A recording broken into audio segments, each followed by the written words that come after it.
to avenge my late father. The bride who I thought loved me so much not only deprived me of my vocal cords, but in the process she broke my arm. Even my internal organs were damaged. In the end, she even tracked me down in Tibet, forcing me to bow to my father's grave every day. But she didn't know that her father wasn't actually dead. It was all a grand conspiracy. It turned into some kind of absurdity that I couldn't explain even to myself. Now that all my organs are damaged, I don't have much time left to live. I don't want my beloved girl to live in regrets, tormented for the rest of her days after she learns the truth, so I'll have to keep this secret and leave her life forever. At this moment, being in the Tibetan Heaven Service Hall, I picked up the phone. It was unbearably painful for me to move, and I could only express my thoughts with imprecise gestures. "Master, all my organs are damaged," I tried to convey to him. "Every day I live is worse than death. Can you use the power of heaven to help me find peace?" "I'll definitely find the money within a month." Bai Xiaobin and I once agreed that Heavenly Tomb would be created by mutual consent. We were going to go together so that this path would help us return to our roots, return to the mountains. But she must remember that only I gave my consent to this path. There is only one teacher in the temple who understands my sign language. He placed his merciful hand on my head. "Teacher, come back in a month. By then I will send you the city," I whispered as my tears streamed down my face. After the ceremony, I left silently, taking with me only a life jacket. I was walking down the stairs, gritting my teeth in pain and drenched in cold sweat. Just then, Bai Xiaobin grabbed me roughly by the hair. Dozens of hair clippers littered the floor. My forehead was bloody and my vision was blurry. For the past 3 years, they'd been systematically destroying my voice. My arms were broken, my whole body was mutilated, but this torment, it's nothing compared to the pain of being bullied by my beloved. But it doesn't matter anymore. In a month, I'll disappear forever. My battered body will simply serve as payment for my funeral. That's exactly what I've decided. Rumors began to circulate that Bai Xiaobin had returned. I got out of the Maybach and she said coldly, "Zhang Yan, get in the car. Your blood is dripping onto the ground. Don't you dare stain the pure white snow at the Buddha's gate." I felt uneasy. I looked at her bright profile and remembered how we first came here together. At that time, Bai Xiaobin was wearing traditional Tibetan clothing, and a Mila gemstone was adorned on her head. Her hand rested on my shoulder, full of tenderness. "Brother Yang, I will love you until all the sacred snow in the highlands melts and the cold wind subsides." Suddenly, a picture burst out of my memory. I see a man on a bicycle. It is Qin Mu, Bai Xiaobin's cousin. Now I'm at the top, and next to me is Bai Xiaobin's innocent-looking bride, Qin Mu. To her, I'm like a pathetic little dog, Zhang Yan's cousin. "Didn't you kill Sister Xiaobin's father? How could you suffer so much? What a pity," even though you don't want to give up. "But in the end, I still persuaded my sister to take you." Qin Mu hugged me. At the same time, he secretly pinched my wound. The pain felt like my heart was splitting. My meridians were damaged. It wasn't the best way to communicate, but without vocal cords. I couldn't call for help. I just looked at Bai Xiaobin with pleading eyes. "Please save me. Just like I once saved you when I was 8 years old." My mother married Bai Xiaobin's father, 5-year-old Bai Xiaobin. On the very first day, she poured boiling water on me and then burned my mother's hair with a lighter. One day, Bai Xiaobin fell out of a car at the zoo. When the tiger opened its mouth to grab her, I jumped down and she was saved. I was bitten by a tiger myself back then. I was 12. Then Bai Fu imposed this nuclear vacuum on me. Bai Xiaobin's name was engraved on it, meaning she owed me. But Bai Xiaobin still wasn't enough. Every day I felt her playing her role, her eyes reddening. She switched out medications and sent food. We loved each other every day. At 18, Bai Xiaobin finally confessed her feelings. My mother held Bai Xiaobin's hand tightly just before she died. It's hard to ask us to grow old together, but just when the footage of our happy engagement was being broadcast throughout Beijing, I suddenly disappeared along with Bai Fu. Bai Xiaobin searched the world and finally found me in the criminal's den, covered in bruises. She hugged me tightly. I cried, but I couldn't utter a word in her arms. I was vomiting blood and the handkerchief I was clutching was torn. Nothing could compare to this pain. She nearly passed out from what she saw, but then she turned around and saw the bandits threatening her with a knife. She turned on the video recording and I just smiled bitterly, deciding that for me it would all end right here with a knife in my hand. I used my connection with the master to please those perverts. Their laughter was so sharp and Bai Xiaobin's entire body was covered in blood. In retaliation, she stabbed me in the neck, but not in a way that would kill me outright. She wanted to keep me so that I would atone for Bai Fu's sin, and she tortured me hundreds of times, but I couldn't explain anything to her. And her fiancé was still pinching my freshly sewn scarf, mocking me. This mute Chin Mew, let me go. Bai Xiaobin got out of the car, ran over, and hatchedly threw Chin Mew's hand away. My handkerchief finally didn't tear because of her. I was angry. Slightly choking, I felt deeply offended by Bai Xiaobin. But then Bai Xiaobin pulled out a wet wipe. Give Chin Mew your finger. Jiang Yan, you're such a scoundrel, you touched a little heart and hurt it. Bai Xiaobin carefully wiped Chin Mew's hand, tucking it into her pocket. Then, when I least expected it, she hurriedly kicked me in the knee. It was that very staged scene where I was bitten by the tiger. I couldn't stand it at all. I fell down the stairs and every old wound reopened. All my damaged organs shuddered. But I couldn't even scream. I only heard Bai Xiaobin say to Chin Mew, standing over me, he killed my father. Every day he's alive, I wish he were dead. Because my father is in the heavenly spirit, I rolled to the foot of the mountain, unable to rise, covered in blood, laughing through my tears. I can't open my mouth, I can't tell the truth about being kidnapped and destroyed by Bai Fu. I can't contain my emotions, I can't admit that I was forced to kill him. Bai Fu owed me a huge sum. I had to fake my death to pay off the debt, and I became nothing more than a scapegoat. But even if Bai Xiaobin found out, what was the point? I'm sick, and even the gods are having trouble saving me. After the funds from heaven are collected, I will fulfill the agreement with Bai Xiaobin, and then my soul will return to the highlands. I'm like a dead dog. Chin Mew dragged me into the car. Chin Mew got into the passenger seat and said, he's still my cousin. I can't let him freeze to death here. Bai Xiaobin rode up and stroked Chin Mew's cheek. Sister's puppy is so good, so kind. It's all very well attacking dogs, but dogs, Chin Mew smiled. What a shame cousin's still here. The sister said something that made everyone blush. Suddenly, the car shook violently and fell into a hole. The tire burst. Bai Xiaobin stepped on the gas several times. The car didn't budge. She couldn't take it anymore. Her irritation got the better of her. This is really inconvenient, Jiang Yan. You go outside to push the car. The cold on the snowy mountain was unbearable. I was wearing only light clothing. The pain was so bad that it was difficult to even move. Let alone push the car. Hurry up. The silence has dragged on too long. Don't you understand human speech? Bai Xiaobin nudged me again. I had to force the door open. An icy wind blew into the car, causing me to let out a pained groan. Chin Mew looked like he was in pain too, or should I have opened it even wider? I don't need you, little one. Sit still. Bai Xiaobin grabbed his shoulder. I want this sinner to push the car alone.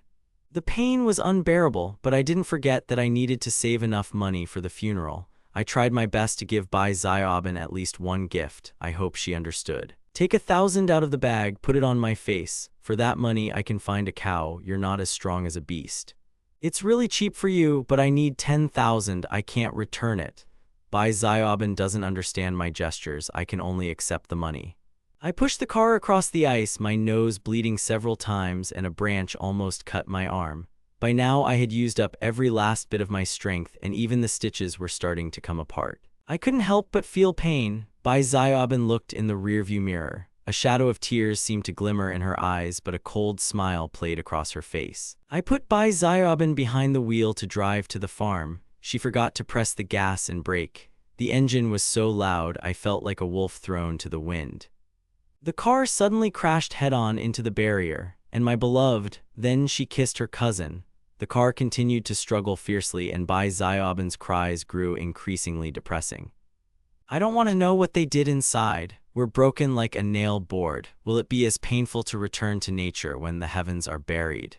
I only hope that liberation will be as painful as this long torture, cold and painful. In the end, I lost consciousness right under the car. When I came to, I opened my eyes and saw the white ceiling of the hospital. Bai Xiaobin was changing my diaper just like when I was a child. She didn't disdain me, even though she was only 6 years old at the time. She personally fed me for 4 months, wiping my body clean, blushing with embarrassment. Bai Xiaobin finds it hard to change once she's decided who I am. The same hatred for me remains. It's hard to turn things back. She saw that I wasn't sleeping. She'd been throwing a urine bag at me my whole life. I don't have the money to hire a nurse for you. You can still live. Having said this, she left the room. Soon a doctor and a nurse entered. They were discussing something, recording the conversation on a tape recorder. He actually killed our old boss. Good thing the little boss decided to let him live a dog's life. True, the old boss was such a good man. He's also the boss's son and son-in-law. How could he do such a thing? It's his karma. The little boss shouldn't have treated him. I'm dumb.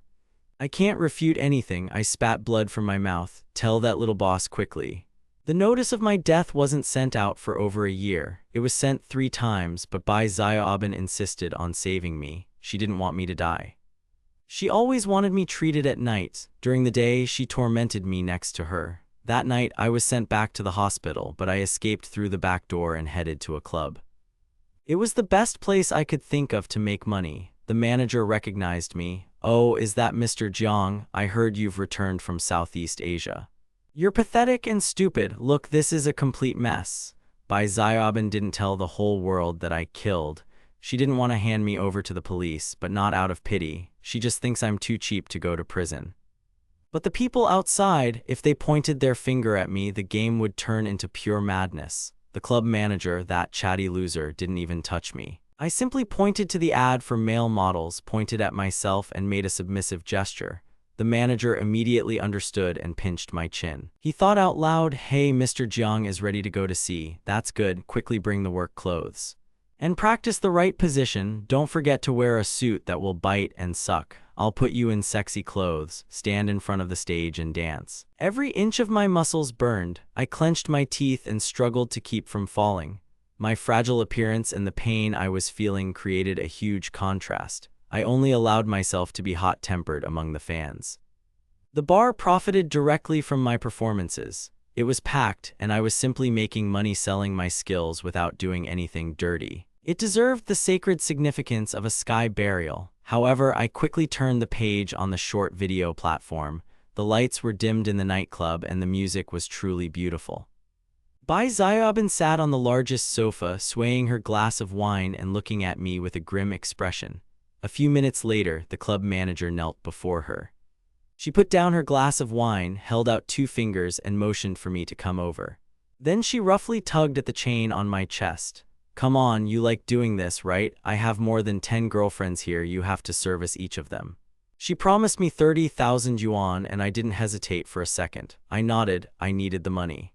Bai Xiaoben's friends surrounded me, jubilant. These wealthy women ordered hundreds of bottles of wine and mercilessly poured them all over me. "Oh, what a shame," they laughed. "Little mute, can't speak, no parents. How many times have you refused me? Why have you become a public laughingstock now?" Bai Xiaoben's friends poured wine on me, but I didn't resist, even when they slapped me on the back, kicked me, or made me mime the fierce sword. To demonstrate all the forms of this perverted love, I endured cigarette burns on my chest and didn't even react. My exhausted face was photographed and posted online. The number of likes instantly exceeded 1 million. Bai Xiaoben's hands gripped the sofa tightly, threatening to break. Her eyes burned as if she were feverish. She enjoyed tormenting me more than anything else. But why did it anger her so much when others bullied me? Deep down, she was furious. "Enough, get out of here." Bai Xiaoben suddenly threw the bottle into the air. The shards scattered across the floor.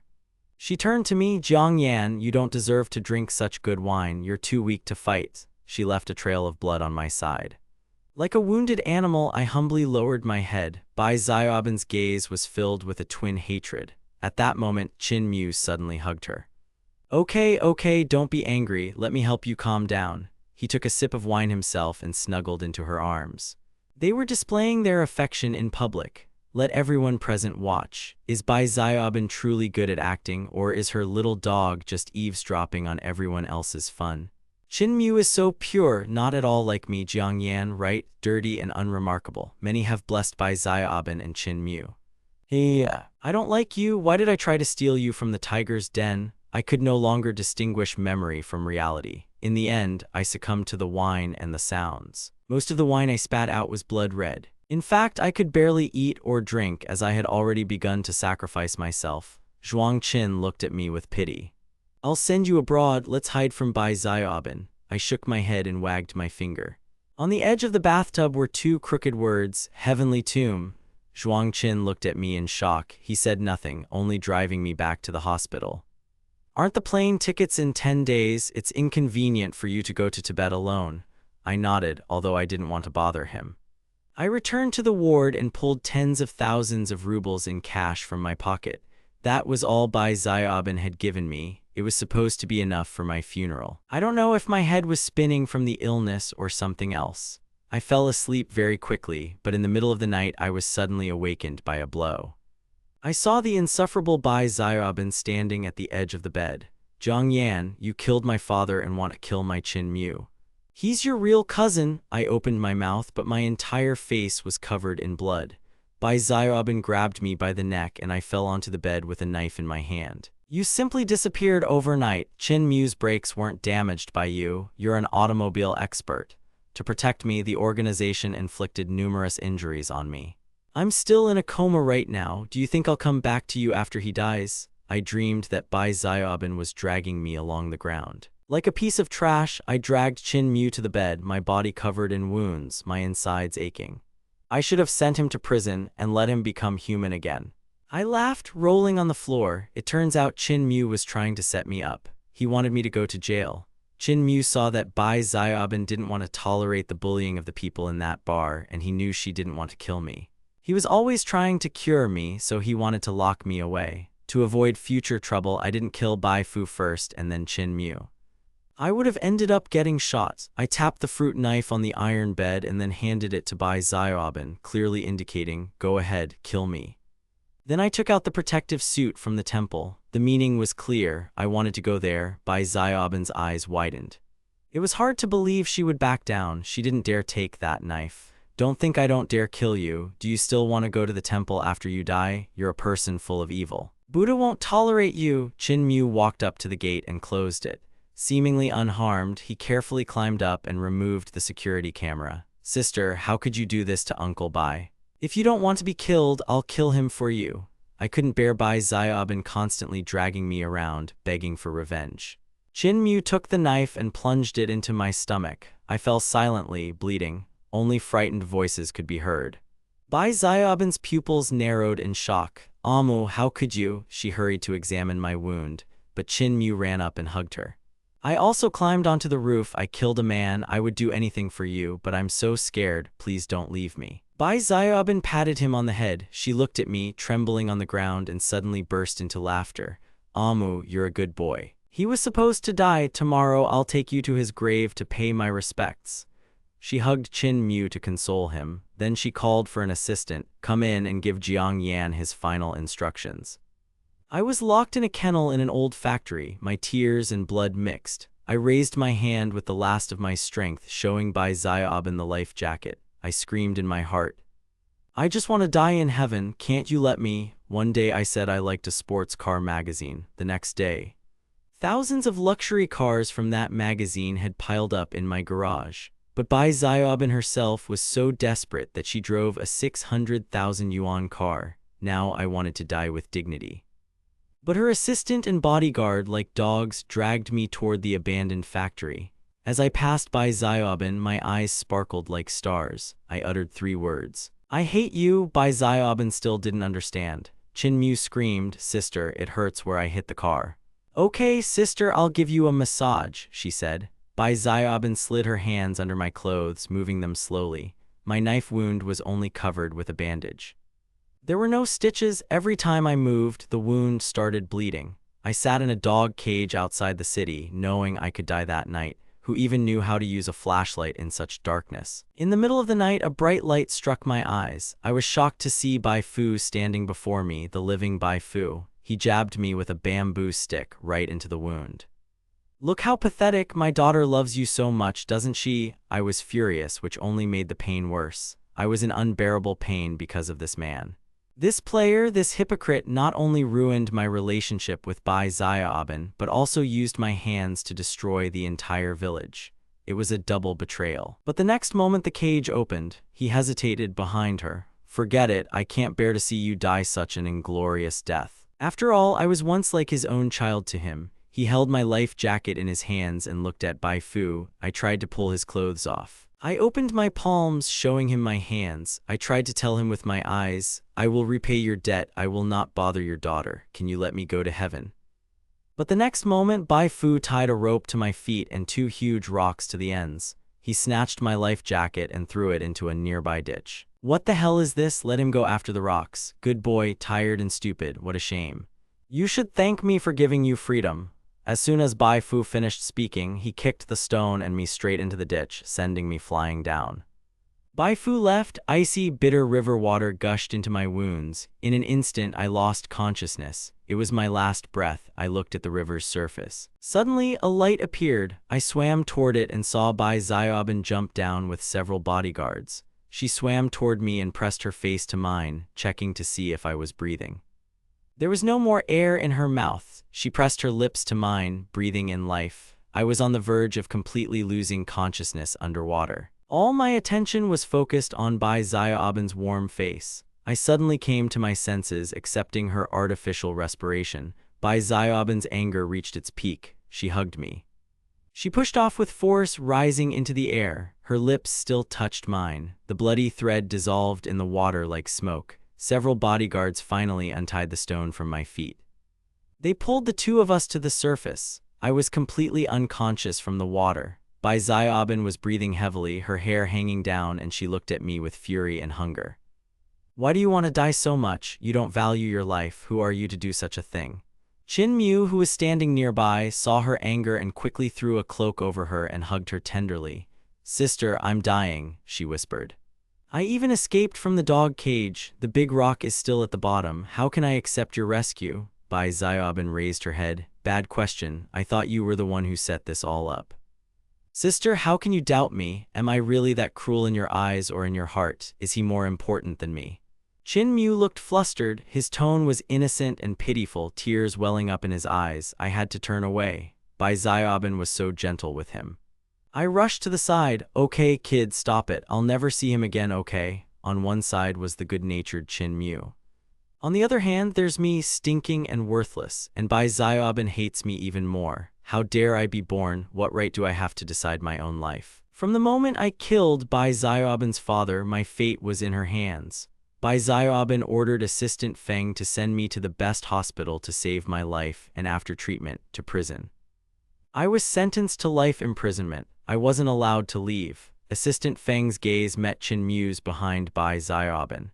He nodded slightly. The bodyguards put me in the car. The journey lasted a day and night. Finally, I came to my senses. A metallic taste lingered in my mouth. It reminded me of how Bai Xiaoban had once saved me from the water by biting my lip. We hadn't been as close in 3 years as we had been in the 8 years we'd spent together. We kissed every day. Bai Xiaoban had been motherless since childhood. She was lonely. Ever since I proved my sincerity, she was drawn to me. She found security in closeness. She said she couldn't leave me. I hoped she would be there like a bear always until death. Now my gaze is focused again. Only the cold assistant stands before the bed. Assistant Feng took out a letter and unfolded it in front of me. Bai Xiaoban never wants to see you again. That was her handwriting. Every stroke was like a knife piercing my heart.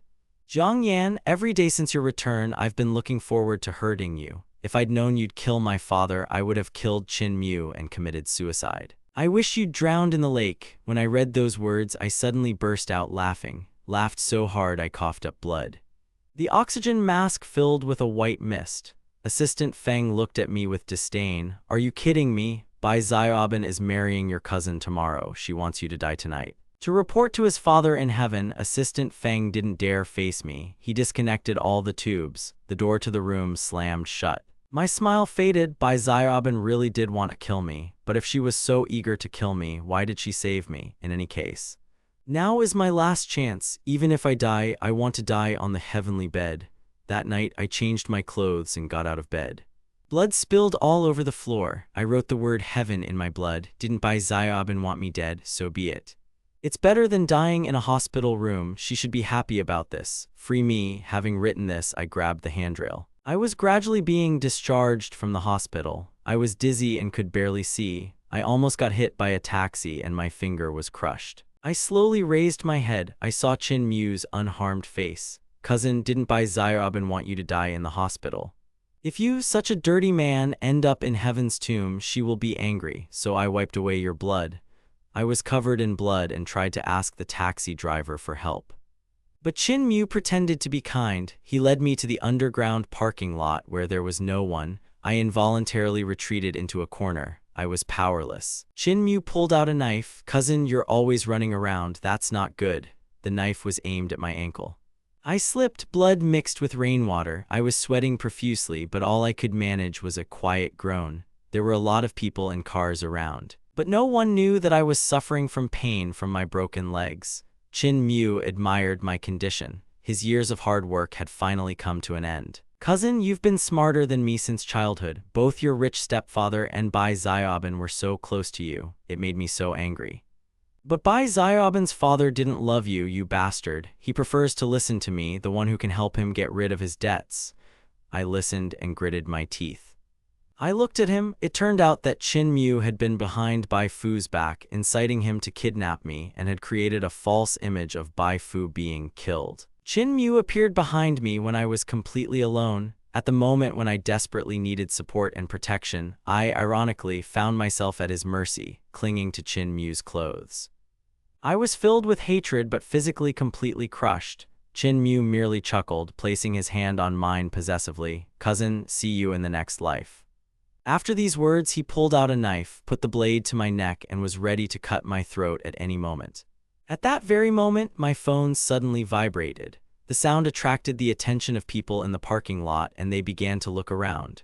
Chin Mu, startled by the noise, turned sharply and ran, disappearing behind the nearest concrete column.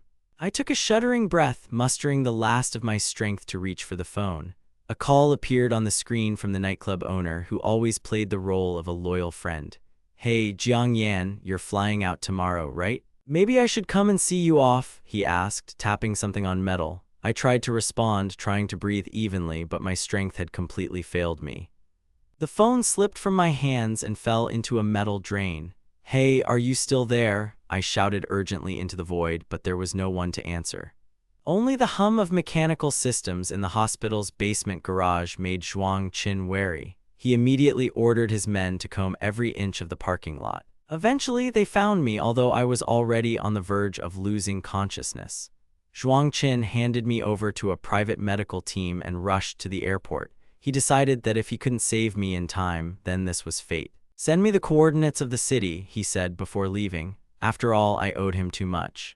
Who would have thought he'd run into Bai Xiaobin's men right at the airport? About 30 guys in formal suits lined up like a wall, Assistant Feng muttered, his lips curling in displeasure.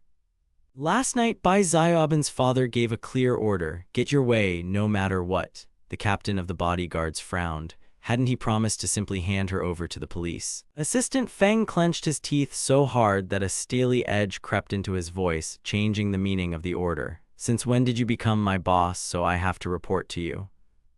I answer only to Father Bai Xiaobin. Zhuang Qin watched their squabble without wasting any time. He hurried the medics to wheel my wheelchair into the terminal while simultaneously calling clubs to create a ruckus and distract attention.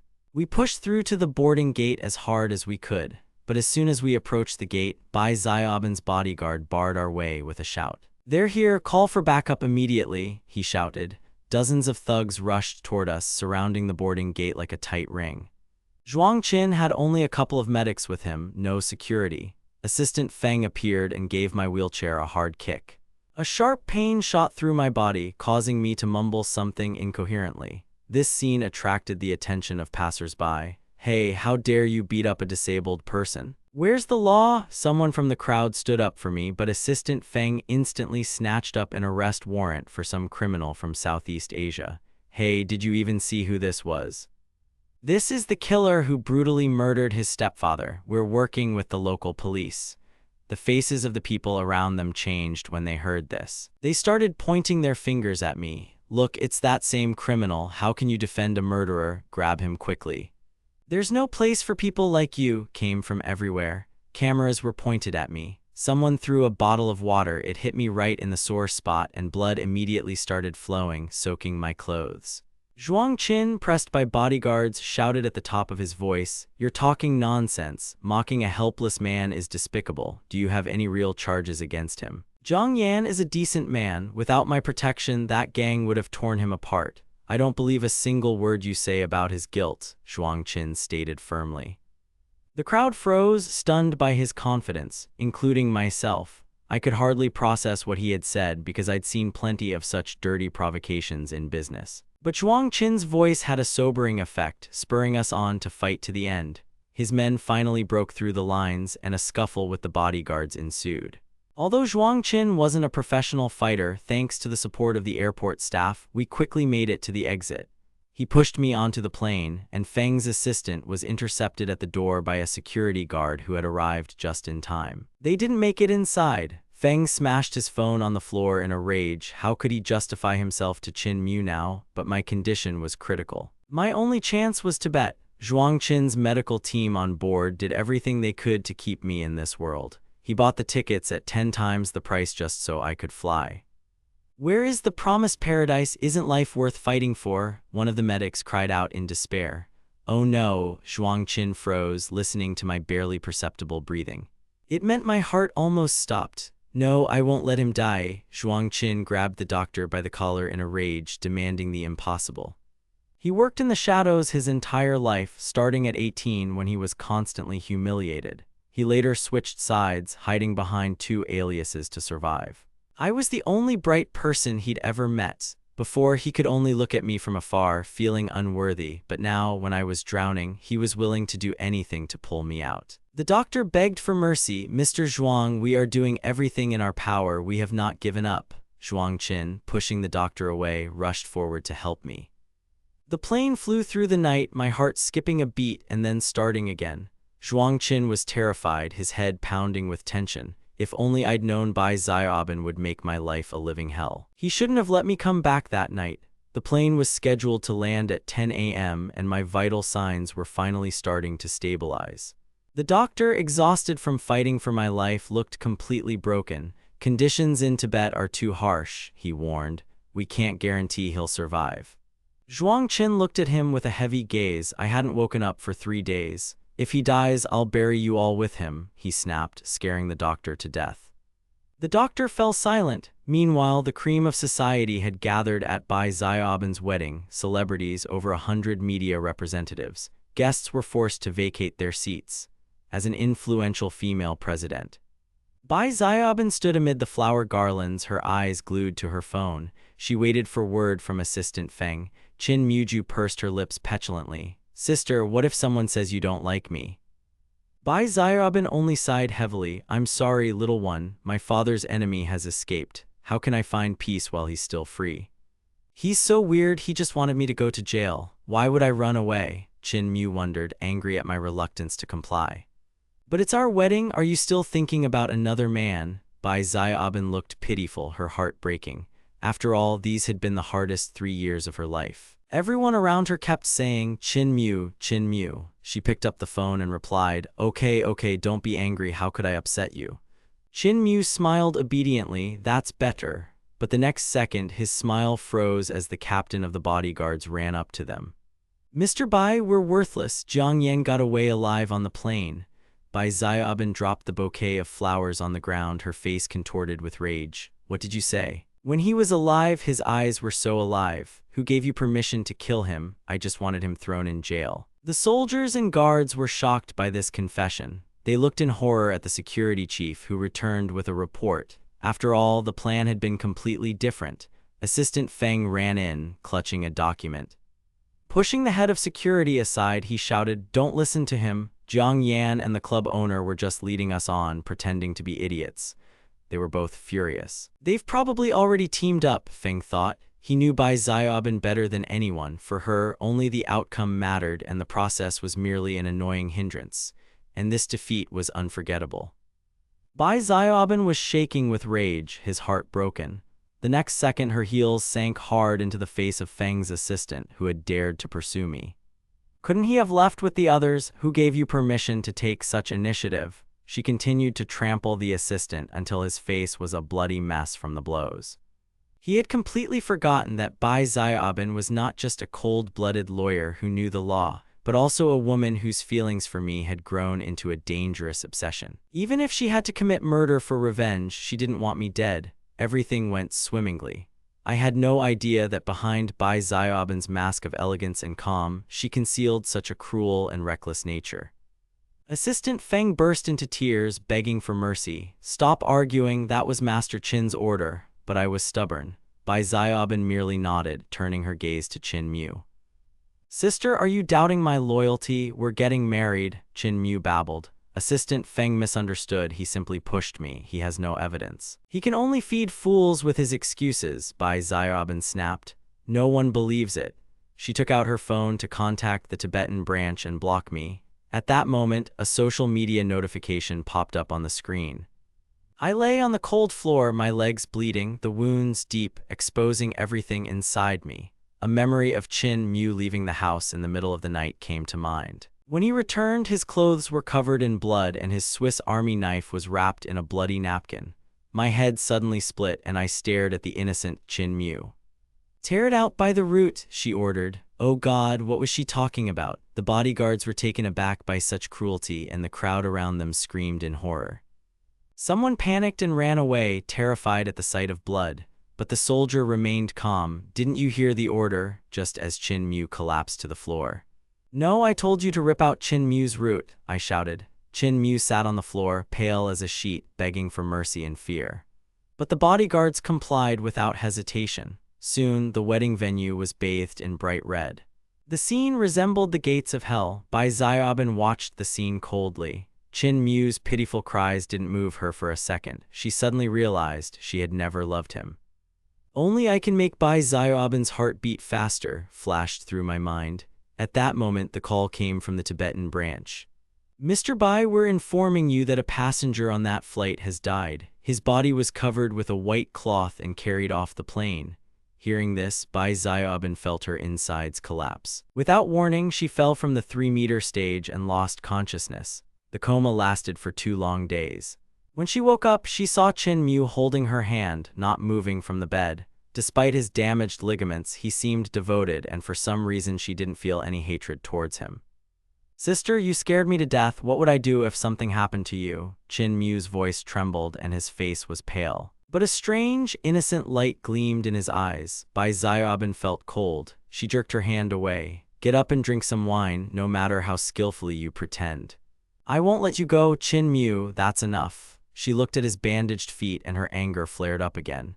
She turned to the bodyguard. "Who gave him permission to help?" he whispered fearfully. "The news said it all happened on the wedding day." "You're not yourself right now. We need to treat him first so as not to ruin his reputation." Bai Xiaoban snatched a vase from the table. She threw it against the wall with all her might. "Bastard, Jiang Yan's dead. Why was he so good?" The wall literally shook from the impact.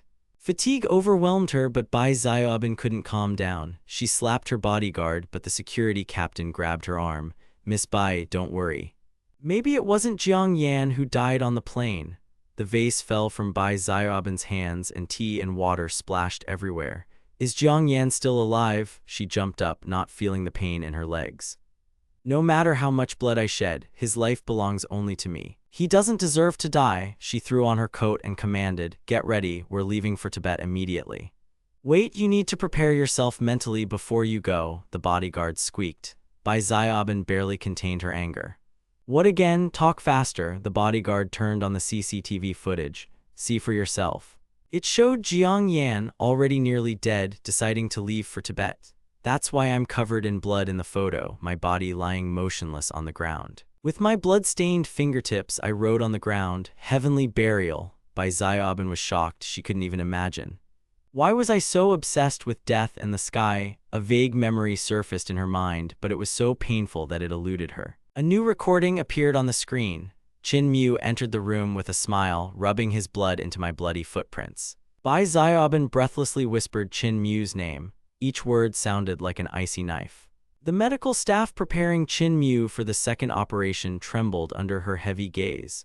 Bai Xiaoban grabbed Qin Mu by the hospital bed, looking down at his handsome yet vile face. She clapped her hands and Qin Mu woke up. Seeing her, he shuddered as if he were facing the devil himself. He screamed, refusing the operation. They even forbade him painkillers. No help, no care, let him rot in bed. Bai Xiaobin said this with complete calm. The nurse next to her looked frightened. It will be done, she replied. Half an hour later, Bai Xiaobin was already in the helicopter. As she flew, she thought of me. She was uneasy. Even though I was her sworn enemy, deep down I was still the one she loved most. At that time, I found myself in a brothel with Bai Fu. This pervert forced me to serve him, and what could I do? Paralyzed, helpless. Isn't that enough to torment me for the rest of my life? Why is he still with my cousin? He talks about me all the time. Why didn't I beg him for mercy? If I'd asked, he would have relented, but I chose a different path, the path to heaven. Do you want him to regret this for the rest of his life, even if Bai Xiaobin wants to lock me up? I feared only reincarnation. Qin Mu and assistant Feng were in cahoots. In those hours when I was on the brink of life and death, it seemed to me that he truly wanted to kill me. Regret washed over me like a tide. Bai Xiaobin had been crying for hours, her eyes red. The helicopter landed on an empty platform near the temple. She eagerly awaited the opportunity to enter the main hall. Last time she asked the abbot, "Did you see the man who came with me?" The abbot didn't answer, but just turned away silently. He went into the mountains, and Bai Xiaobin followed him without a second thought. As she climbed higher, her heart sank. She gazed at the snow-capped peaks, and suddenly, salvation descended from the sky.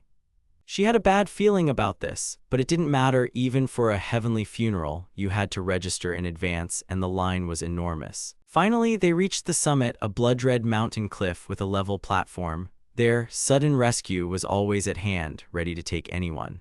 Bai Xiaobin froze, stunned. Could this really be a funeral procession? Out of respect for Tibetan culture, she had never seen such ceremonies before. Today, she saw everything.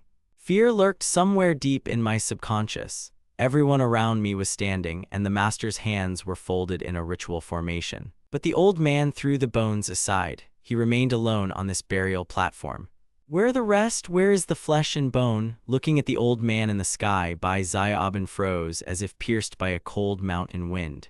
Thousands of invisible arrows pierced his heart. Bai Xiaobin was shocked, enraged, and overcome with such sadness that he couldn't bear it any longer. He sank down onto the crystal bone the old man had purified. He tried to lift it several times, but he lacked the strength.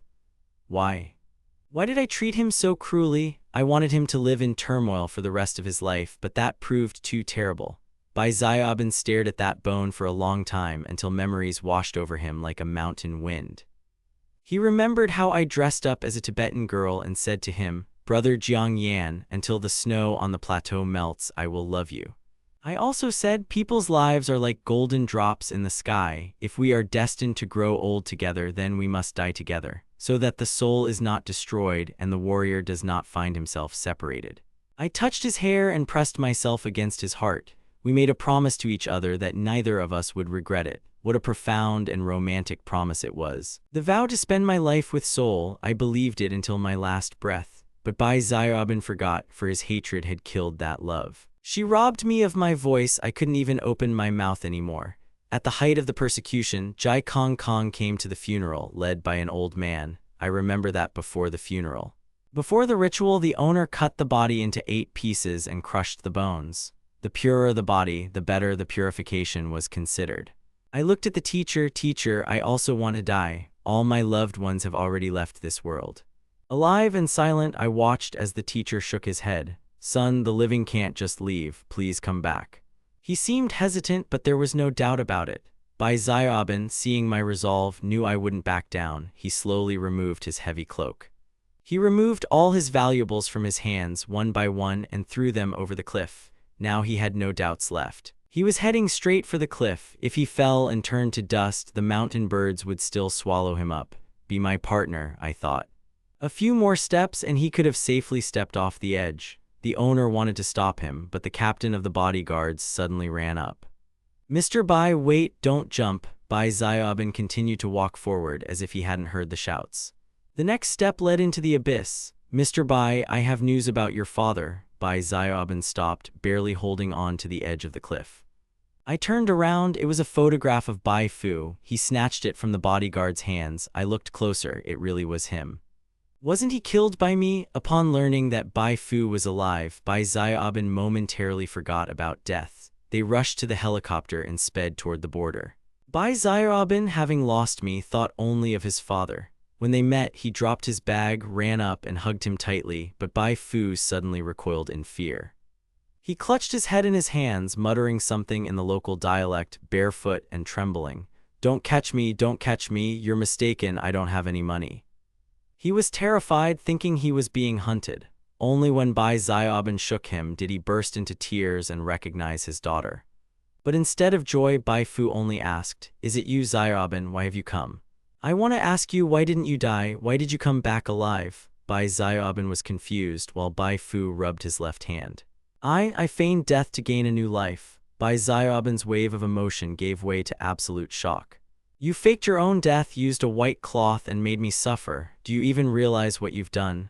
Bai Xiaobin was indignant. "Tell me the truth." The white cloth no longer dared dictate its terms to Bai Xiaobin. He knew how Qin Mu's path would end. He was crippled and abandoned without treatment. No one cared about him. Qin Mu lay in bed, tormented by convulsions, a foul odor emanating from him. He was in danger of being killed. He repeatedly asked Bai Fu for help, but he was barely able to defend himself. Who would have thought that here in Tibet, Bai Xiaobin himself was being persecuted?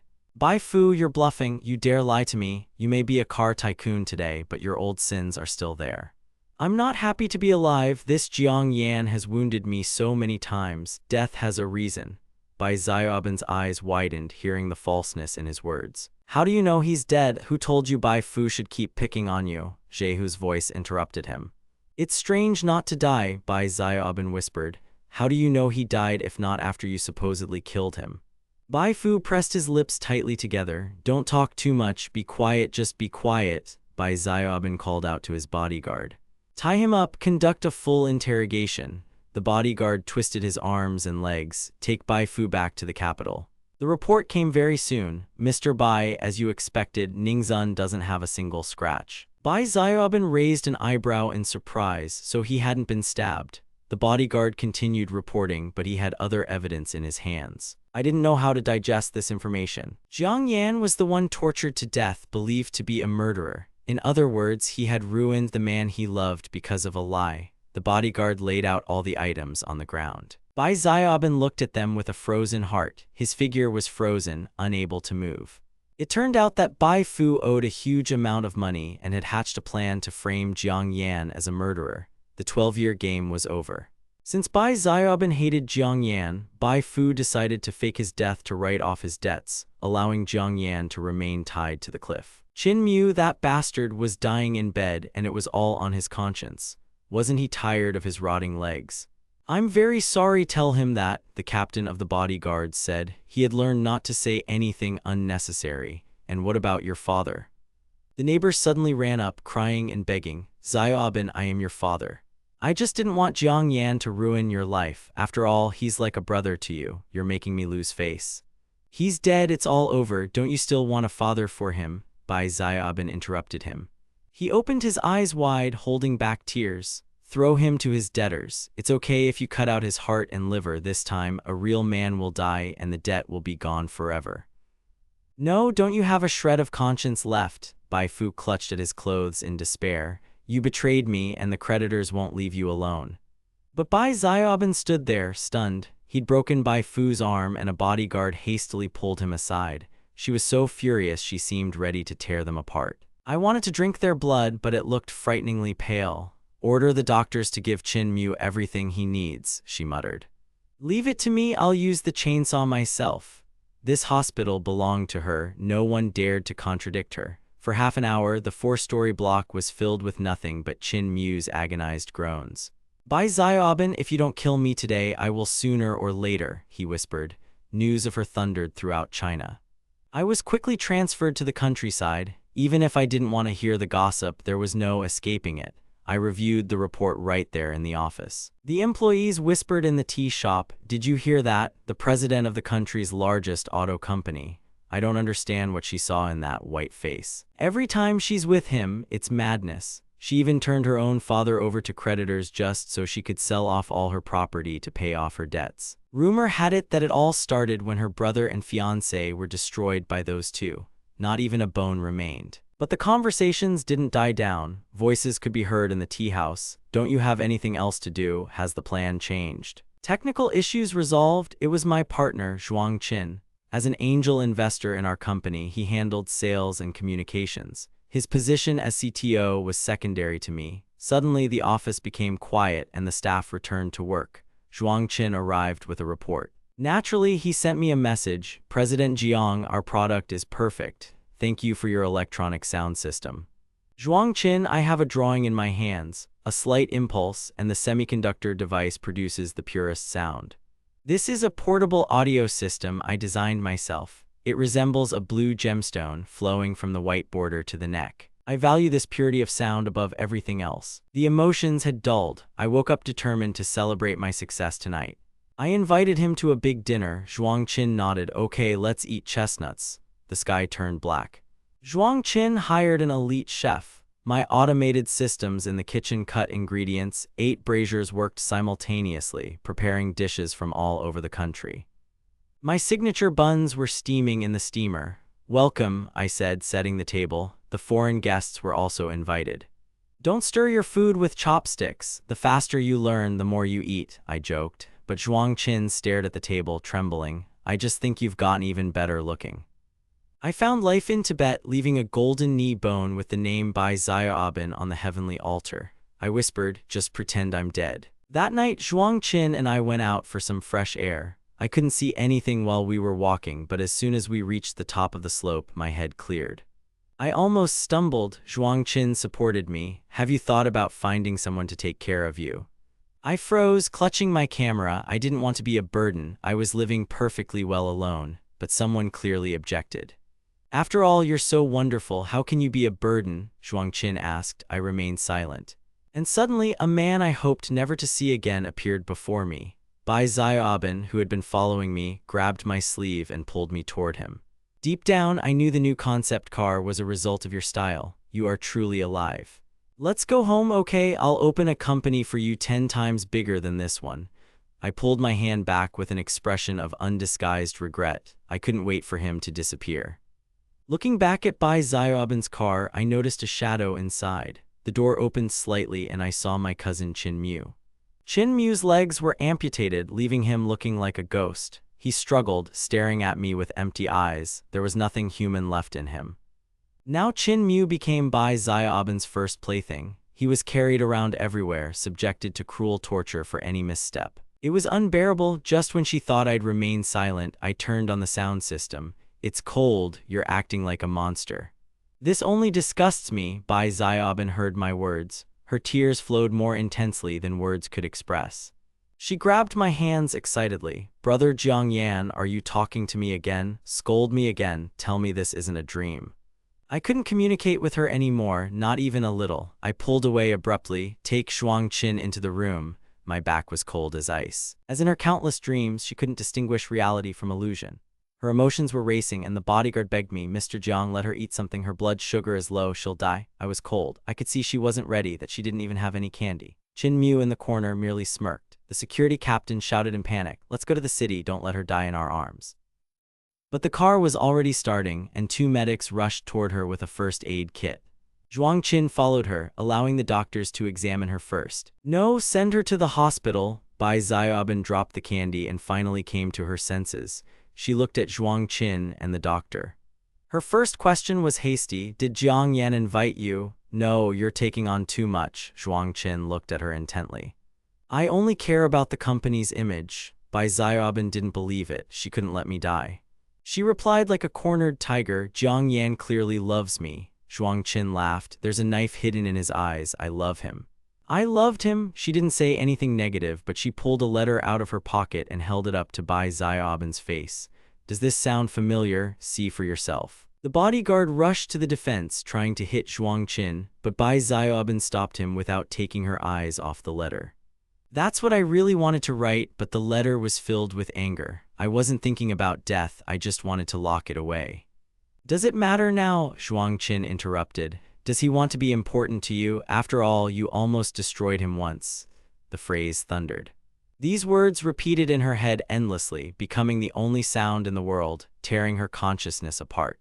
I was the one who could demand answers. Feigning innocence, I smiled. Liao Zaya Ohua by Zayabin, I asked the king of hell to give me my life back.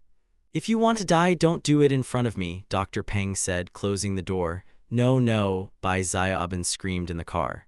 But no one cared, only Chin Mu was silently laughing in the corner. Bai Zayabin had fainted again. This time she was rushed to the central hospital. The next day at noon, she woke up and, looking at the sunset outside the window, felt truly abandoned for the first time. I never let her near me after dark, but now even if she was on the brink of death, I didn't want to watch. No, she couldn't just sit and wait. Bai Zayabin suddenly pulled out the IV, ripping the skin. Blood gushed onto the floor. The bodyguards recoiled in horror. She rushed around the floor screaming, "Doctor, call a doctor," and no one could stop her. At that moment, I had just finished work and was leaving the building. Suddenly, the car I'd designed myself pulled up in front of me. Police lights flashed behind me. Bai Zayabin jumped out, pistol in hand, and someone's hand immediately grabbed my shoulder. During the ride, blood flowed like a river. Bai Zayabin, looking like a madwoman, stained my clothes with her blood. She was weak and could barely stand. "Brother Jiangyan, can't you leave me alone?" I smelled the pungent scent of blood. The smell scared me so much that I jumped up. An accident in a bamboo forest in that Southeast Asian country was interrupted by the blow of a wooden knife. I don't want to smell that smell again until I destroy my nuclear weapon, my inventions. I had exhausted all my mechanical energy. A sharp electronic beep sounded. "Get out!" Bai Zayabin heard the hatred in my every word. "I've never hit you, why are you so cruel?" Every second counts now. I pushed her away and ran for my car like a wild animal. But Bai Zayabin grabbed my ankle, screaming at the top of her lungs. "I don't want you to go." My foundation wavered. She was so weak, so broken, and it scared me even more. I was afraid she would hurt me again. The sound of footsteps died away on the cobblestones. My side was bruised and bleeding. I tried to get up but fell back again and again, seeing all this in a half-delirium. Someone in the crowd even laughed at the whole thing. "I'm so sorry, Brother Jiangyan. I didn't know you'd be in so much pain." Bai Zayabin hugged me tightly until the police arrived and dragged her away. She stood against the wall in handcuffs, her haunted gaze fixed on me. I couldn't get up, so I just sat silently on the ground. Luckily, Zhuang Qin arrived and helped me into the car. The moonlight seemed pale and cold. Bai Zayabin's heart felt like it was breaking. "Jiangyan, I was wrong." "I know I was wrong. I shouldn't have done that," kept silent and turned you into an invalid. "I'll find you the best doctor," she promised, but she had no connections left. She was in despair until a car horn interrupted her words. In front of everyone looking at my limited edition car, she bit the policeman's arm and shot forward like an arrow. "Brother Jiangyan, don't go. I can't live without you, I'll die." The police couldn't stop her. Bai Zayabin found herself pinned under the wheel of my car. It only took a moment. The steering wheel crushed her hand. Screams could be heard from underneath. The people in the car heard everything, of course, but Zhuangqi and I. No one came out. The police and bystanders tried to save her, using levers to lift the car. The operation lasted half an hour, but I didn't even glance out the window, continuing to joke with Zhuang Qin. Although the electronic signals from the systems weren't as aggressive, Zhuang Qin's love ebbed and flowed. I sat on the footrest and listened to her and Qin Mu. I had a strange feeling. I thought she and Qin Mu were sleeping, but that wasn't true. She was just angry with me. It was too late to regret anything now. How I tormented Bai Zayabin in the beginning. I was so tired of myself. The girl under the car was finally rescued. The car's roof opened. Zhuang Qin immediately started the engine and drove me away. Bai Zayabin lay on the seat in excruciating pain. I followed them. My cold fingers warmed up and my heart felt a little warmer. "Jiangyan, do you need me to stay?" I smiled and reached out to Bai Zayabin's chest. Her fingers grew cold again. "I'm not a magnet. Are you afraid I'll break you? But you already broke me once." Bai Zayabin was excited. "I finally got you together." I opened the door. "Okay, don't talk about it anymore." "Don't worry, I'm fine." I didn't want her to worry about my broken things. The company had enough to do. She was busy enough. I couldn't help her because of my health. Was I really going to drag my personal life into this? Bai Zayabin looked at me from the car. "Wen Shengdao Jiangyan, every day with you. It's much easier here than it was in Beijing. You helped me escape the abyss, and I'm ready to follow you forever." Having said this, she started the car and drove away. I sighed quietly. I couldn't stand her love. It was midnight. I ignored her words for a long time, but suddenly the doorbell rang. All the robots in the house called the police. I grabbed the stun gun. I hid behind the door, my heart pounding. The only sound I could hear was the clicking of heels, and the next moment, Bai Xiaobin appeared before me. I couldn't catch my breath. Bai Xiaobin was more terrifying than any terrorist. "Come out, otherwise I'm not welcome here," I said, clutching the stun gun. "No, Brother Jiang Yan, don't be angry. I just wanted to explain everything to you." Bai Xiaobin held the head of the stun gun in her hands, unafraid. I didn't loosen my grip even though I was exhausted. "I don't want to know anything. Go away, don't make me shoot." "Wait," Bai Xiaobin showed me her phone. It was a conversation between me and Qin Mu. She wanted me so many times. "I don't agree, we didn't do anything. I still belong completely to you." I thought she was going to say something important, but it was so boring. I closed my eyes, suppressing my anger. "This has nothing to do with me. Get out. But you're the only person I have. Shouldn't you be responsible for me?" Bai Xiaobin tried to kidnap me. "Now every time I think about being with you, I shake. Please let me go." Bai Xiaobin bit her lip and turned around in despair. Just when I thought she'd retreat in shame, she turned and patted me on the shoulder. Luckily, I was ready. The electric remote worked instantly. It's a shame it was a millimeter too short. Bai Xiaobin laid me down on the bed. I had a weak pulse and no strength to resist. "Brother Jiang Yan, you can only belong to me. I can only be with you because I can't compare to you at my mother's funeral." She kissed my neck, touching the damaged ligaments. I was filled with pity, but she slapped me in the face, feigning disgust. "You are using my body like this. I feel uncomfortable being here. I will hate it even more." But when she suddenly ripped the blue stone from my neck, the sound of the semiconductor became crystal clear. "It's okay, Jiang Yan, you hate me, right? I just love you too much. I won't be disgusted by your body." Bai Xiaobin began to take off my shirt. The fabric was thin and red marks were visible on my chest. She was mocking me, and I couldn't even make a sound, as if I was back in those days of humiliation. I resisted desperately, until I touched the pillow and felt the thing I once left for him. "I have no doubt, Doctor." Bai Xiaobin's face, previously cold and distant, instantly contorted as I sprayed a hot pepper solution into her eyes. "It's the best weapon against the colored wolf trying to devour me." She thrashed helplessly, unable to open her eyes. She was rushing around, disoriented, but I was guided by the sound of my own electronic device. "Bai Xiaobin, listen carefully. I don't need your pity. I will love neither men nor women, and I will no longer allow myself to be humiliated. For the sake of my own freedom, I would rather die than surrender to you.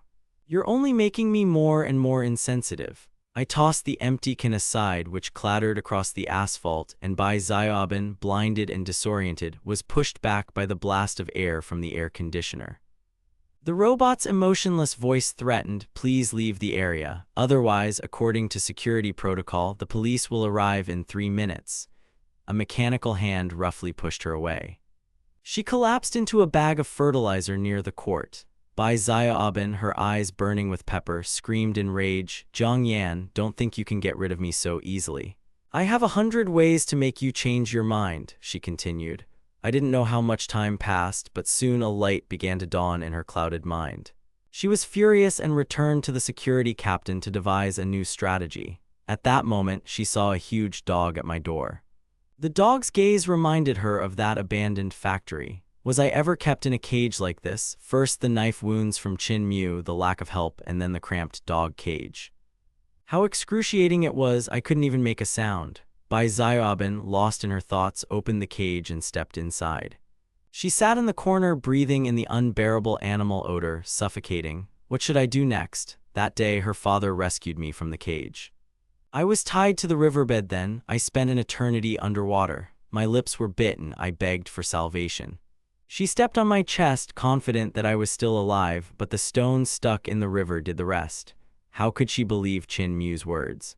Now she had to experience it all herself. Only then, in her opinion, could I feel her sincerity. She called over the captain of the bodyguards. "Open the cage, lock me inside, and throw the stone into the river," she ordered. The captain remained silent. "Mr. Bai, you shouldn't do that." "Jiang Yan won't agree to this," he added. Bai Xiaobin interrupted him. "Have you forgotten what happened to Assistant Feng if you don't carry out the order?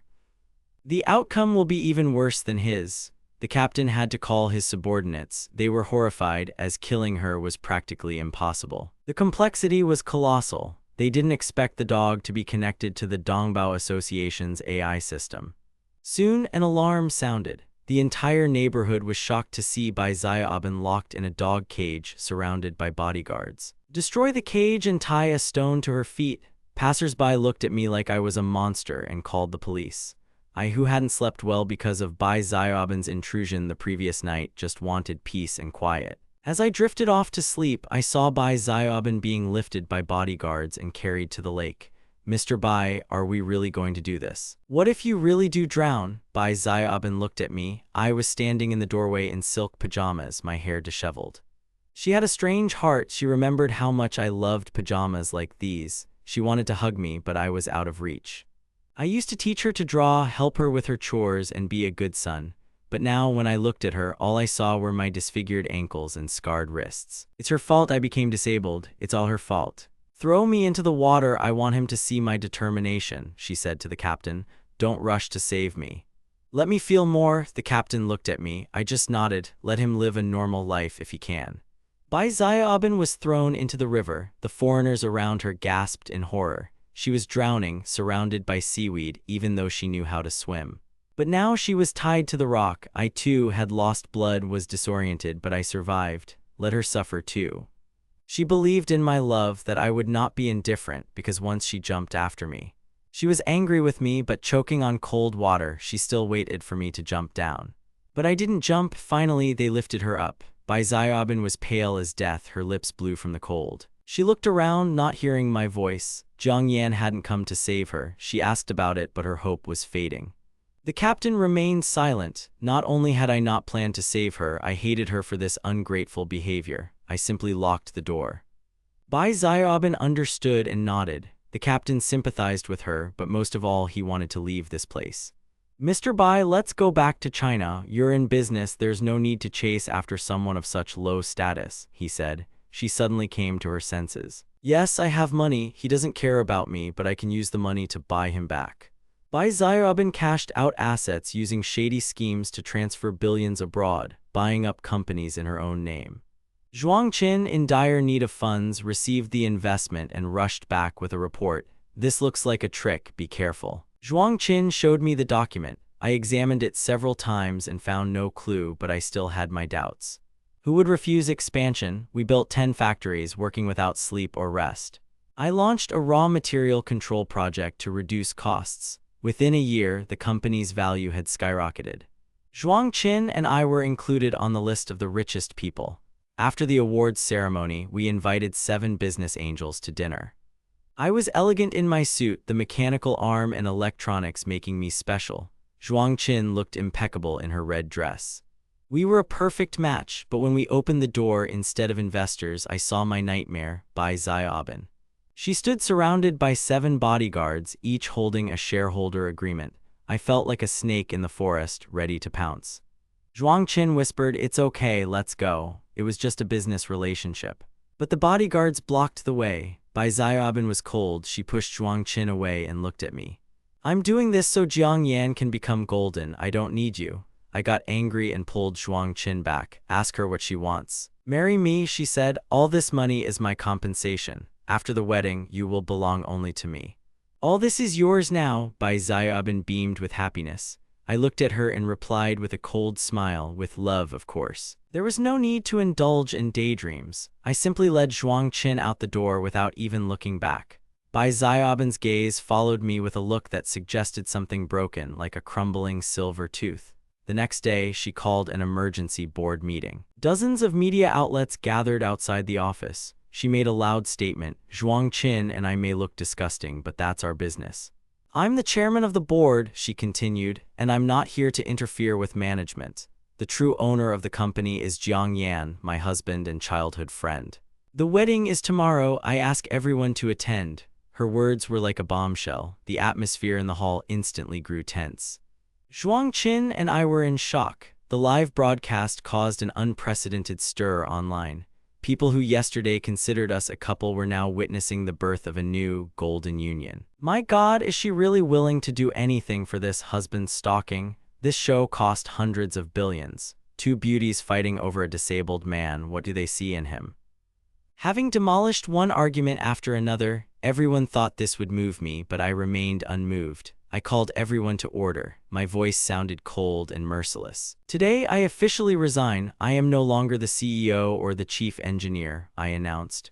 The room fell silent as people couldn't process what was happening. Bai Xiaobin played her part masterfully without a trace of emotion on her face. I too gave up, turned around, and quickly headed for the exit. "Help me leave," I shouted to my men.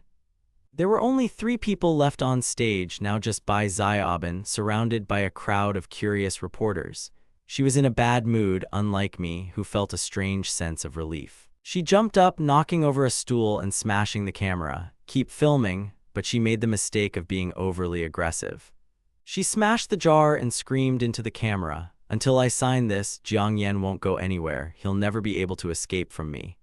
The next day, I went to the company to pick up my things. I put everything in a box and involuntarily turned around. Everything here was created by hand by Zhuang Qin and me. We scrubbed the walls to save money and we washed every window ourselves. I remember how surprised I was when we received our first large order. It's a shame that I ended up having to leave this company like my own child, but it was the only way to escape. I closed my eyes and tried to be cruel, but Bai Xiaobin blocked my way. "I don't want to ask why you're leaving. If you don't want to marry me, just stay. Seeing you every day is enough for me." Yesterday's cruel Bai Xiaobin now looked like a pathetic sheep in front of me. Her anger made the guards tense. "I watched this great show, but everything went wrong," she muttered. I forced her to retreat like a snake away from the main office. She was so depressed she could barely stand. "Jiang Yan, am I wrong? I shouldn't have interfered with the company's affairs. Stay here, I'll leave, okay?" But like a dragon, I dropped the box onto the passenger seat. When I got behind the wheel, she rushed toward the car, accelerating at incredible speed. She stood in front of the hood, arms spread wide, shaking and unwilling to retreat. "You want to hit me in front of everyone? Go ahead, hit me." She looked at me defiantly, watching herself in the mirror. A slap on the cheek, disheveled hair, she looked comical, but in my eyes there was nothing but emptiness. She didn't see the pain that she so craved to receive from me, and in a frenzy she began to hit the body of my car, the windows of the office building. Dozens of heads were looking at us. Finally, I stepped out and grabbed her wrist to stop her. Bai Xiaobin's eyes turned red and tears began to flow. "Brother Jiang Yan, you still care about me. You can't leave me, can you?" I threw off her bracelet. "You've been dear to me all my life, but I don't want to play these games anymore." "You didn't believe me from the start," I replied. "Now you're flaunting your billions to buy attention, but it's just a pathetic performance." "Is this kind of game fun?" She continued, shaking her head, unable to admit defeat. Tears streamed down my face. "I want you back. I'll go where you're not, to East Hill." I looked at the employees who were waiting hopefully for my decision. Neither I nor Zhuang Qin were left in this company. "Who will come with me?" I asked. "Those who stay will be working for nothing." The first employee raised his hand, then the second, the third. The building filled with the sounds of hugs and farewells. The scene changed before our eyes. 70 key employees decided to leave with me. Bai Xiaobin shouted, "Jiang Yan, if you don't accept my love, forget everything." "Yes, I won," I admitted, looking at her, "but this victory is worth nothing." I gave a thumbs up to those who decided to take this step, and my car moved towards Yancheng. Bai Xiaobin stood in the empty building like a defeated general, watching her best men leave her. "Mr. Bai, we will always be loyal to you." Those who remained tried to justify themselves, but there was no sincerity in their eyes. I realized that these people were just a shadow of what we had created. They were random passersby in our history. Bai Xiaobin pointed to the door. "Get out, everyone." She was ready to destroy everything, not understanding how we had come to this end. She tried so hard but lost everything, her wife, her loyal people, and was left with only an empty, dummy shell of a company. If she had believed me at the very beginning, if there hadn't been this lie about her father's murder, our business could have flourished for decades. The building was empty, heavy footsteps echoed through the silent corridors. The police had arrived. "Ms. Chi, you are under arrest on suspicion of illegal currency transactions and illegal immigration," a voice said. Sitting next to me in a wheelchair was Qin Mu. He looked exhausted, supported only by the remains of his body. He smiled. "Sister, you've spent your whole life chasing a ghost and running from reality. You left me at that factory, he whispered, and I still came for you to finish this story. You're angry, aren't you? Chinmyu laughed like a madman. You should leave with dignity. Bai Xiaobin was furious, but her words were cut off. A black shroud was thrown over her and a police car took her to the station, closing this chapter forever. She was tortured before her trial. The people at the police station were disgusting, especially the old man who conducted the interrogation. The female investigator, who made no secret of her hatred, mercilessly humiliated her, trampling on the last of her pride. "Oh, great entrepreneur, aren't you magnificent?" she mocked. "Do you enjoy sharing your nuggets of knowledge with the world, and your money must have made your stupid ex-boyfriend put up with you? How shameful it was to throw all this away. Who are you calling a moron? Sooner or later I'll kill you." Bai Xiaobin was furious. She tried to break free, digging her fingers into the muddy ground. But her resistance was futile. She was looked upon with disdain, and the criminals in her cell openly mocked her. Wasn't this what she deserved, to be stripped of her status and trampled upon? "We can't call her a fool after all. Everyone knows about her vices," they smirked. Bai Xiaobin was sick with impotence, her face covered in dirt, but she dreamed of only one thing: to break free and take revenge.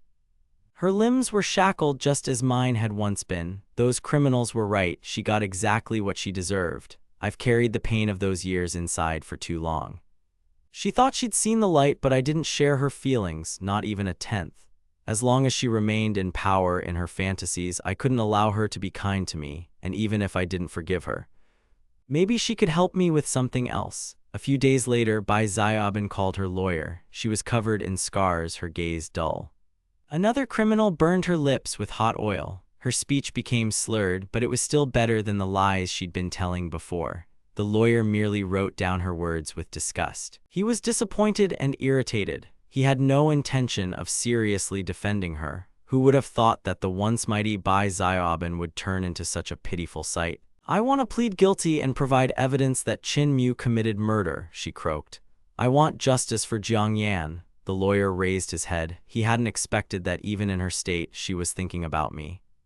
She didn't ask how many years they'd give her. It was a strange, almost legendary love story. Bai Xiaobin simply sat there, staring into space. There was no light left in her eyes. She didn't care about the upcoming trial. She only wanted one thing: for me to know she was behaving well. The lawyer was the only witness to this farce. "Very well, I will pass on your request," he replied dryly. "But you and Mr. Jiang are now 1,000 miles apart." "I needed to think about my life." "What are you talking about?" Bai Xiaobin's eyes flashed. The lawyer couldn't resist and secretly revealed the truth to her. "To give you a chance, Jiang Yan transferred all assets to the state, paid off his debts, and left you hundreds of millions. Thanks to this, your sentence will be reduced every few years."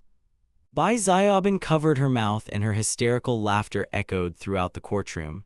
She would remember this until she returned to prison. Her heart still beat for me. She had not forgotten her faith. She learned to survive in prison by doing the hardest physical work, hoping that through suffering she would atone for everything. Even at the sewing machine, she worked harder than the others. She believed that if she could endure it, I would take her back after my release. "We will have a wedding, we will have children." But a completely different fate awaited Chinmyu. He was sentenced to 10 years. Disabled, he couldn't bear the burden of imprisonment and died in prison. However, 3 years later, Bai Xiaobin was released. For the first time in a long time, she felt the warmth of the sun without feeling any heartache. She was full of hope and wanted to come back to me, but first she needed to earn money for a ticket to find me in another country. She worked tirelessly to earn money. If this is the path to my forgiveness, she will do anything. Finally, after a year, Bai Xiaobin earned enough and flew away. In her world, as long as I love her. The pain didn't matter. Technology had moved on, and our car company evoked a strange, nostalgic feeling in her. She came to headquarters. A security robot immediately blocked her path. She looked older with gray hair, but she still tried to keep her face straight. She used polite English. "I'm looking for Jiang Yan. I'm his wife." The robot scanned her face. "Sorry, you're not my wife," the mechanism replied. "Why?" Bai Xiaobin screamed, her hands shaking. She tried to force her way out. "Jiang Yan, come out. You're a broken machine. I can't prove anything to you." The employees around her looked at her in bewilderment. Some recognized her. "Isn't that former President Bai?" "Why have you all aged so much?" she muttered, ignoring their stares. She smiled, hoping for a miracle. Am I really the one Jiang Yan has been waiting for? I escaped from prison to surprise him. The staff just chuckled. 3 years have passed. Why are you still dreaming? You look down on me, she said angrily. Whoever I am, Jiang Yan loves only me. Her voice trembled. Really? The voice made her shudder. It was my voice, my real voice, the one I'd reclaimed years later. She turned and saw me. My limbs moved smoothly, the electronic devices hidden. I looked at her with a cold distance. I was perfect and she was just an echo of the past. Brother Jiang Yan, she whispered. Bai Xiaobin rushed towards me, bursting into tears, as if she were seeing the young man she had once irritated. I pushed her away. You're ugly. Why are you still trying to interfere with my life? You are like dirt, I continued. It's disgusting to see how you try to stick to me. She couldn't believe her ears. This is impossible. You can't treat me like this. Didn't you take all the money? You love me, right? She was still trying to play her part. Money is just government funds. I don't care what you're up to. Even if you have a heart, I won't be happy. I hope you disappear from my life forever, I said, and she just shook her head. She didn't believe my coldness, but why was she trying to make money after prison? What was all this for? She continued to pretend as if nothing had changed, clinging to the illusion. I didn't even look at her. I turned to my new family. Darling, let's go to the market. I want to buy milk for our daughter, I said, smiling at the one I truly loved, leaving Bai Xiaobin in her own hell. I'll make you a delicious dinner when we get back, I said, barely containing my tenderness, still feeling a slight tension in my chin. Watching this scene of domestic bliss, Bai Xiaobin froze. Something in her eyes finally snapped, as if the last thread holding her to this world had snapped. She stepped back. She laughed softly, a dry crackling sound. Falling to the ground, she lost her mind, her lips turned pale, and in a half-delirium she whispered only one thing, I deserved this. How can I not atone for my guilt before you, Jiang Yan? She repeated. I have always lost you and I will always lose you. No one will forgive me, no one. By the time the ambulance arrived to take Bai Xiaobin away, she was already broken, her eyes devoid of both anger and hope. This path was the only one for her. Otherwise, people living in the endless grip of their own pain are doomed to eternal suffering. It was more terrible and desperate than death itself. Finally, I gave the order, send her body back to her homeland. Let her soul, tormented by malice for so long, finally find peace in the place of her birth. If she wanted salvation, she could find it only in silence and oblivion, far from this hustle and bustle. I think, deep down, that was her only desire. I accompanied her on her final journey.